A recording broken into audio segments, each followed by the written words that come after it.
డోర్నకల్ నియోజకవర్గ ప్రజలందరికీ నమస్కారం. జిల్లాలో యూరియా కొరత లేదు.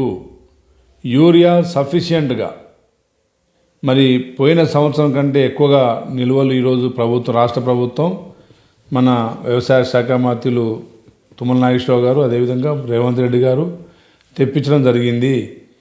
అందరికీ మరి కార్డులు ఇవ్వడం జరిగింది. కార్డుల ద్వారానే మీకు మరి వరి ధాన్యానికి ఎకరానికి 3 బస్తాలు, మొక్కజొన్న పండించే రైతులకు 4 బస్తాలు, మిర్చి పండించే రైతులకు 5 బస్తాలు ఎకరాకి ఇచ్చే విధంగా రాష్ట్ర ప్రభుత్వం మరి నిర్ణయం తీసుకుంది.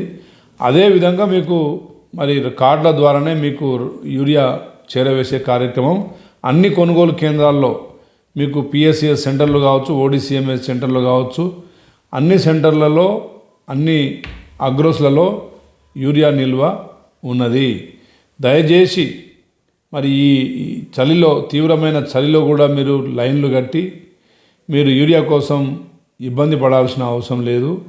అదేవిధంగా ఎవరైనా యాప్లో కూడా మీరు నిల్వ ఏ సెంటర్లో ఎంత క్వాంటిటీ ఉంది, ఏ కేంద్రంలో ఎంత యూరియా బస్తాలు ఇచ్చినాం, ప్రభుత్వ పరంగా చేరింది, అందులో ఎంత యూరియా రైతులకు ఇవ్వడం జరిగింది, ఆందోళన చెందకుండా మరి అందరూ క్రమ పద్ధతిలో మీకు అవసరం ఉన్నంత వరకు ఏ రోజైనా తీసుకోవచ్చు. కాబట్టి ఆ వెసులుబాటు ప్రభుత్వం కల్పించింది. కాబట్టి మరి నిదానంగా ఓపికతోని అందరూ మామూలు టైంలో ఎండ ఉన్న టైంలోనే మరి ఎరువులు తీసుకోవాలని యూరియాని తీసుకోవాలని చెప్పేసి కోరుకుంటున్నాను.